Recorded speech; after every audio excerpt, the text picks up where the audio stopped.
Nanda madam, good afternoon. मैं आज ही बनारस से आई हूँ और स्पेशली आपको थैंक्स कहने के लिए आई हूँ, क्योंकि बीच में मेरी मम्मी के हाथों का संतुलन चला गया था। तब एमआरआई की रिपोर्ट कराई तो उसमें लकवा आया था। आपकी ट्रीटमेंट के बाद मम्मी बिल्कुल ठीक हो गए हैं। मैं इतनी खुश हूँ कि मेरी मम्मी बिल्कुल फाइन एंड फिट हो गई है फिर से। लेकिन मेरे अंदर का टीचर मुझे हमेशा एक सवाल पूछता है मैम, कि मेरी मम्मी 75 ईयर्स के होने के बावजूद उनको कोई डायबिटीज़ नहीं है, उनको कोई प्रेशर नहीं है, पूरा दिन मम्मी एक्टिवली काम करते हैं, बिल्कुल फिट है, खाने पीने का टाइम बिल्कुल समय से खाते पीते हैं, सोना भी समय से होता है, बिल्कुल दुबली पतली है मेरी मम्मी। फिर मम्मी को लकवा कैसे हो सकता है मैम? वर्षाबेन, यह एथेरोस्क्लेरोसिस है। लेकिन मैम ये एथेरोस्क्लेरोसिस है क्या? यह एथेरोस्क्लेरोसिस क्या है? एथेरोस्क्लेरोसिस में आपकी खून के नली के अंदर के बाजू में चर्बी डिपॉजिट होती है। यह उम्र के साथ होने वाला एक अविभाज्य भाग है। यह देखिए, नॉर्मल आर्टरी जब बच्चा जन्मा है या 10 साल 20 साल 25 साल का हो गया तब तक इसकी अंदर की ये लाइनिंग भी कितनी बारीक एंड स्मूथ है। फिर इसका एक साइज़ देखिए आप।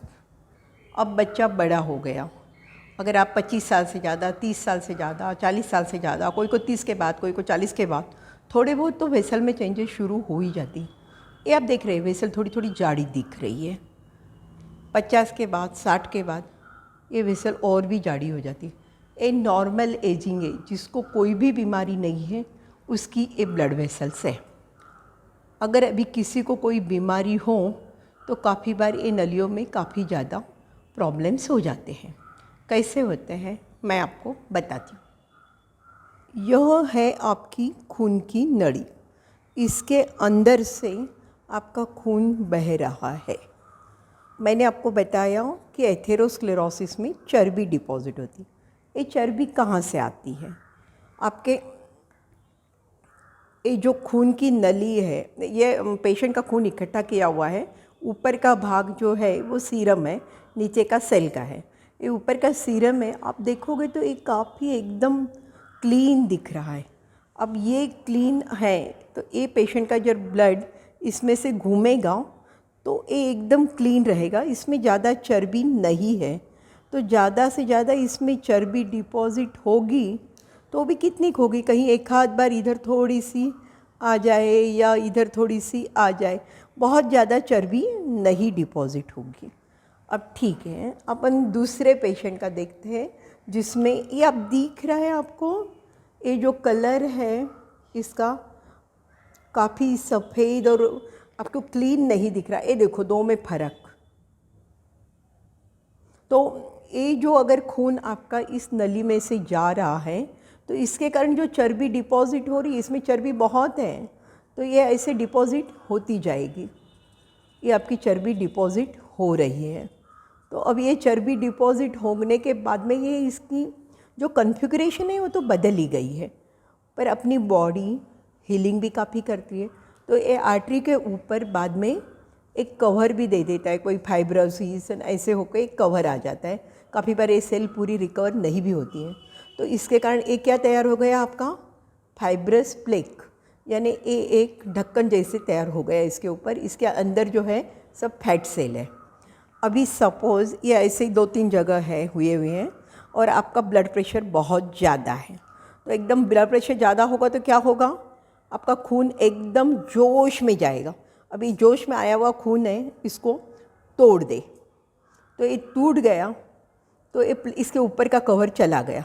तो इसके ऊपर का कवर चला गया तो एक खून के अंदर ब्लड भी है और सीरम भी है, तो इसमें जो सेल है, आरबीसी, प्लेटलेट, ये सब इसके ऊपर चिपक जाएगी। बराबर है? ये सेल यहाँ पे चिपकती रहेगी। ये प्लेक टूटी हुई, ये समझो ये टूटी हुई प्लेक है और इसके ऊपर ये सेल सब जमा हो जाएगी और ये इसका क्या हो जाएगा? अगर जमा हो गई, खून का गट्ठा हो गया, इसको हम लोग बोलेंगे थ्रोम्बस। बराबर है? अब ये थ्रोम्बस है कुछ कारण से यहाँ से, क्योंकि ये ढीली ढाली अच्छे से चिपकी हुई नहीं है। ये प्लेक जो मैंने बताया था पूरा अच्छे से फाइब्रोसिस होकर चिपका हुआ है, तो ये थ्रोम्बस ढीली ढाली है, ये यहाँ से निकली ऊपर चली गई। ऊपर जाके कोई दिमाग के पर्टिकुलर क्रिटिकल भाग में चली गई तो आपको लकवा हो सकता है। यही थ्रोम्बस, अगर ये प्लेक है ये आपकी बढ़ती गई, समझो इधर से ही बढ़ रही है, तो आपकी नली को बहुत सकुड़ाई देगी और ये नली इतनी सकुड़ जाएगी कि काफ़ी बार ये वेसल, अपन बोलते हैं 90% वेसल ब्लॉक है, ए है, तो वो बंद दिखेगी। ठीक है, अभी एक तो ये प्लेक, कभी ये प्लेक टूट गई तो इसके ऊपर थ्रोम्बोस हो सकता है, कभी ये प्लेक टूट गई तो इसका टुकड़ा भी ऊपर जाके सटक सकता है। जैसी ये नलियाँ ख़राब हो रही है वैसे बीपी के कारण या आपकी दूसरी नलियाँ भी ख़राब हो जाती है जो छोटी छोटी रहती है, उसको हम लोग आर्टेरियोस्क्लेरोसिस बोलते हैं। और वो जब नलियाँ ख़राब हो जाती है तब आपको उसके कारण वो नली बंद होने से भी लकवा, हेमरेज, बाकी बीमारियाँ हो सकती है। एथेरोस्क्लेरोसिस का मेन कारण है चर्बी। चर्बी के काफ़ी प्रकार हैं। टोटल आप लोग आपस में बोलते हो कोलेस्ट्रॉल, तो नॉर्मल कोलेस्ट्रॉल कितना चाहिए? 100 to 180 मिलीग्राम %, और उसमें से अपने को HDL कोलेस्ट्रॉल ज़्यादा चाहिए, वो जितना ज़्यादा होगा अच्छा है, 40 to 60। LDL कोलेस्ट्रॉल कितना चाहिए? 100 to 150। Triglyceride 50 to 150। अभी क्यों मैं बताती हूँ आपको। अगर आप जो मैंने आपको जो ब्लड सर्कुलेशन बताया उसके अंदर अगर यहाँ से ब्लड घूम रहा है तो LDL कोलेस्ट्रॉल इस ब्लड वेसल के अंदर जाके प्लेक बना रहा है, पर वही HDL कोलेस्ट्रॉल इस ब्लड वेसल में से वो कोलेस्ट्रॉल को निकाल के प्लेक स्टेबल करने को हेल्प करता है। इसलिए अपने को HDL कोलेस्ट्रॉल ज़्यादा चाहिए, पर वैसे तो अपने को कोलेस्ट्रॉल चाहिए ही है क्योंकि कोलेस्ट्रॉल से ही अपने हार्मोन्स भी बनते हैं, विटामिन D भी बनता है, तो टोटल कोलेस्ट्रॉल 0 चाहिए ऐसी कोई बात नहीं है। ट्राइग्लिसराइड के कारण भी ये प्लेक्स हो जाती है, और ये सब हम लोग जो तली हुई चीज़ें खाते हैं उससे ज़्यादा मिलता है, क्योंकि उस तली हुई चीज़ों में ट्रांस फैटी एसिड रहते हैं। ट्रांस फैटी एसिड के कारण LDL कोलेस्ट्रॉल और ट्राइग्लिसराइड बढ़ जाते हैं। अब अपन देखते हैं कि ये जो एथेरोस्क्लेरोसिस है वो किस कारण से बढ़ता है। काफ़ी जनों के फैमिली हिस्ट्री होती है, हेरिडिटरी, उम्र के साथ एथेरोस्क्लेरोसिस होने वाला ही है। रेस, सेक्स, इथनिसिटी, ये चीज़ अपने हाथ में बिल्कुल नहीं है। फिर भी उम्र आप थोड़ी बहुत रोक सकते हो आपकी अच्छी हेल्थ स्टाइल से।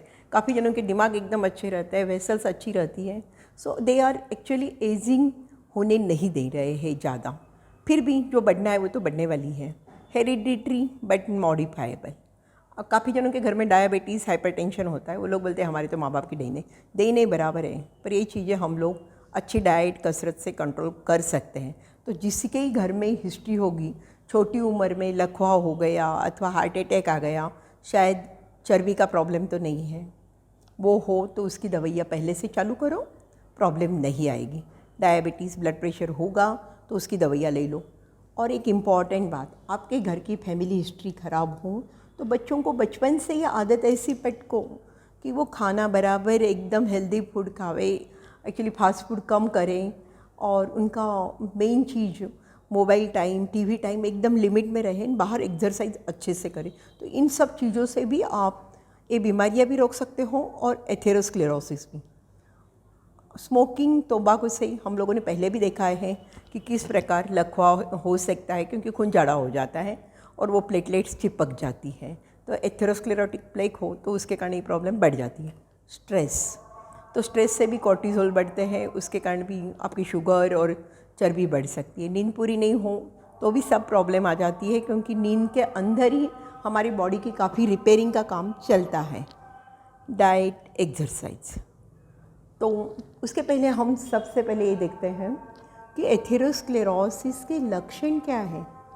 जब तक नली बंद पूरी नहीं होती है या ब्लॉक नहीं होती है या प्लेक रप्चर नहीं होता है, जैसे मैंने आपको पहले बताया था, तब तक कोई सिम्टम्स नहीं, बराबर है। तो आप ढूंढोगे कैसे?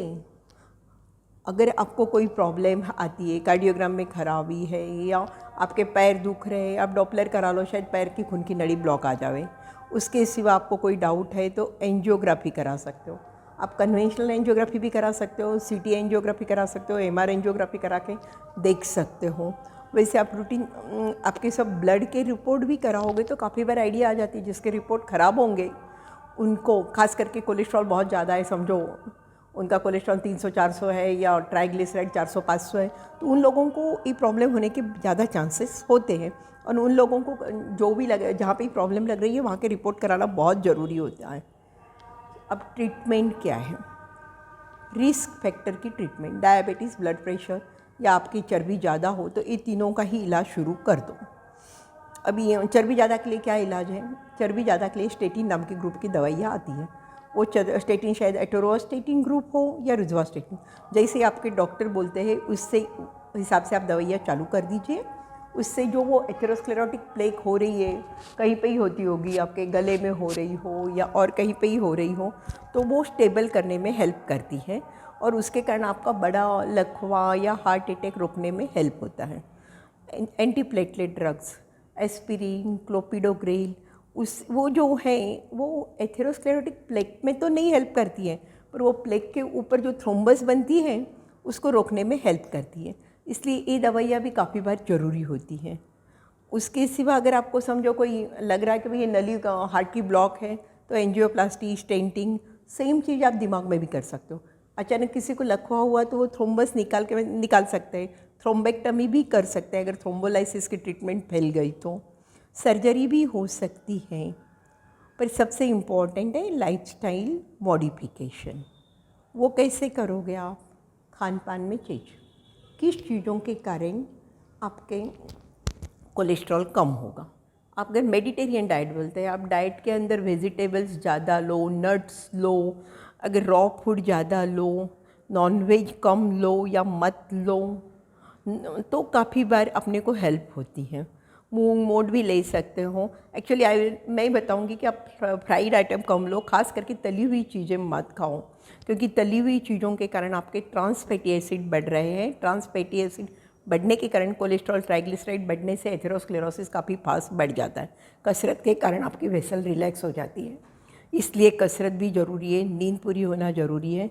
दवाइयाँ इस बहुत इंपॉर्टेंट रोल है। डायबिटीज़ है, प्रेशर है, बराबर परफेक्ट दवाइयाँ लो, उसके साथ में रेगुलर चेकअप कराते रहो। काफ़ी बार एक बार दवाइयाँ लेने के बाद में पेशेंट चेकअप नहीं कराते हैं, तो वो भी उसके बाद में मोस्टली ये दो बीमारियाँ होगी तो डॉक्टर स्टेटिन भी देते हैं और एस्पिरिन भी देते हैं। स्टेटिन अगर आपके यहाँ पे एथेरोस्क्लेरोटिक प्लेक कहीं पे गर्दन में हो या हार्ट में लग रही है या और कोई जगह लग रही है तो उसको स्टेबलाइज करने के लिए, और एंटीप्लेटलेट ड्रग्स एस्पिरिन, क्लोपिडोग्रेल, ये आपको लकवा रोकने के लिए। नींद पूरी लो, स्ट्रेस मैनेजमेंट करना भी आपको सीखना पड़ेगा, वो भी इतना ही इम्पॉर्टेंट है। तो कहने का मतलब एक ही है, आपकी खून की नलियाँ आप साफ़ सुथरी रखने की पूरी कोशिश करो। जिसकी खून की नलियाँ साफ़ सुथरी होगी, नेचुरल है, उसकी खून की नलियाँ ब्लॉक नहीं होगी तो आपको कोई बड़ी बड़ी बीमारी से एक्चुअली बच जाओगे। उसके साथ आपका दिमाग भी तेज़ी से चलेगा। सो आपकी नलियाँ क्लीन रखो, एथेरोस्क्लेरोसिस होने से टालने की कोशिश करो। Thank you.